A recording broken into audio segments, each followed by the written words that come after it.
وہ صاحب ابھی حیات ہیں، زندہ ہیں، وہ انتہائی مقدس عالم دین، گرچہ بہت ضعیف ہو چکے ہیں. اور جب میں نے پہلے یہ واقعہ سنا تھا تو میں نے کہا کہ نہیں، ایسے واقعات چونکہ یہ بیس بن جاتے ہیں بہت سارے ہمارے پرابلم سالو کرنے کے لیے، تو پہلے معلوم ہونا چاہیے کتنا اتھینٹک. تو میں خاص ان سے ملاقات کے لیے گیا. آج کل دبئی میں ان کا قیام. وہ آغا محسن الحکیم کے انگلش اور اردو کے انٹرپریٹر تھے اور ان کے ساتھ ہی بیٹھتے تھے. انہوں نے کہا ہاں میرے سامنے یہ واقعہ پیش آیا، سنی سنائی بات نہیں.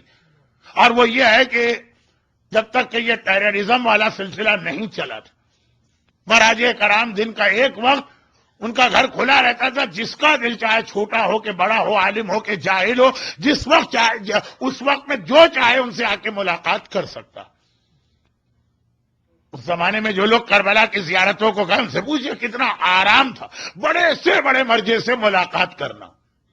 چنانچہ روزانہ ایک ٹائم ہوتا تھا اور اچھا خاصا ٹائم.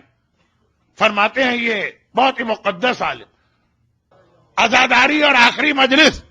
اور ہمارے مراجع کیسی عزاداری کرتے ہیں. اب بہت ہی ریسنٹ واقعہ بتا رہا ہوں. آغا محسن حکیم ہماری نسل کے مرجع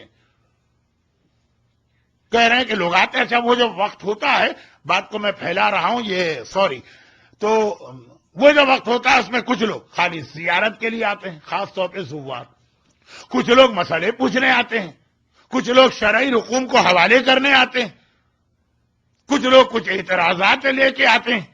مسئلہ پوچھنا الگ ہے کہ بھئی یہ مسئلہ اس کا حل کیا، انہوں نے حل بتایا، بس جو کہہ دیا.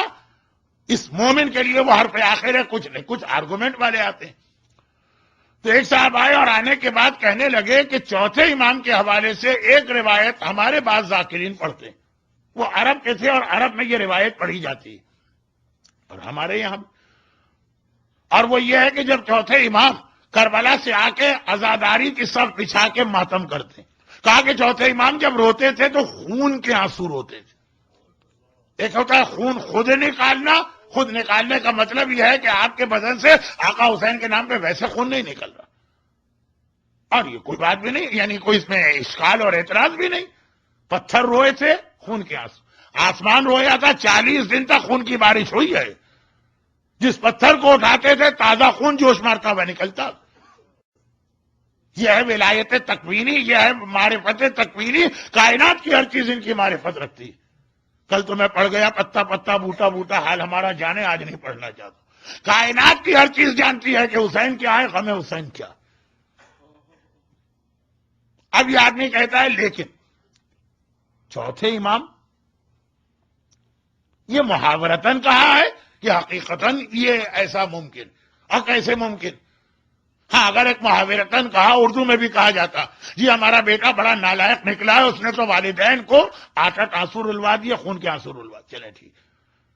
یا یہ کہ ایسا واقعہ ہوا، اور ہوا تو آپ جیسا مرجع، یعنی مرجع کا مطلب یہ ہے کہ شیعہ دنیا کا سب سے بڑا عالم ایسی باتوں پہ کیسے اعتقاد رکھتے ہیں؟ چلے عوام بہت سی باتیں مان لیتے ہیں لیکن آپ تو صاحب علم ہیں، کیسے ممکن؟ اب وہیں پر اس زمانے کے ایک بہت ہی مشہور نوحہ خان بھی بیٹھے ہوئے تھے مراجع کے پاس. زیارت کے وقت پہ سب لوگ آتے ہیں. انہوں نے کہا کوئی مرثیہ پڑھو، کوئی نوحہ پڑھو.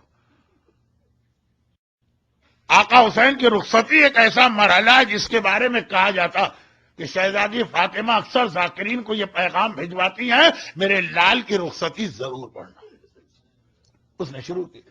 آغا حکیم جو ایک عام طریقہ آپ نے علماء کا دیکھا ہوگا کہ رومال آنکھوں پہ رکھا اور وہ بھی گریا کرنے لگا، سارا مجمع بھی رونے لگا. جب وہ نوحہ ختم ہوا 5 منٹ 6 منٹ کا، اور اپنی آنکھوں سے رومال ہٹایا تو پورا رومال خون میں بھرا ہے اور آنکھوں سے باقاً خون کے آنسو بہ رہے ہیں. کہا تو چوتھے امام کے بارے میں تعجب کر رہا ہے جو حسین کا بیٹا بھی ہے، حسین کا وارث بھی ہے، جس نے کربلا کا سارا واقعہ اپنی آنکھوں سے دیکھا. معرفت رکھنے والا عزادار ہو تو آج بھی خون کے آنسو روئے گا.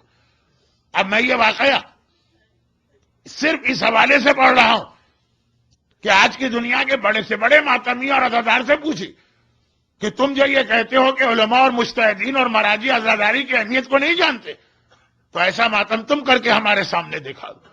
یہ مراجع کی یہ معرفت ہے کہ خون واقعاً خون، اور چونکہ وہ گھر کی تنہائی کا واقعہ نہیں ہے، وہ وقت ہے کہ جب سارے زائرین اور سارے علماء اور جو زیارت کرنے والے آئے ہیں وہ سب بیٹھے، اور جو صاحب اس وقت ہے انہیں سے میں نے براہ راست سنا، اگرچہ دیگر سورسز سے بھی اس کا کنفرمیشن لیا۔ ہماری مرجعیت عزاداری کا اتنا احترام کرتی ہے، عزاداران امام کا اتنا احترام کرتی ہے۔ برحمتك يا أرحم الراحمين وصلى الله على محمد وآله الطاهرين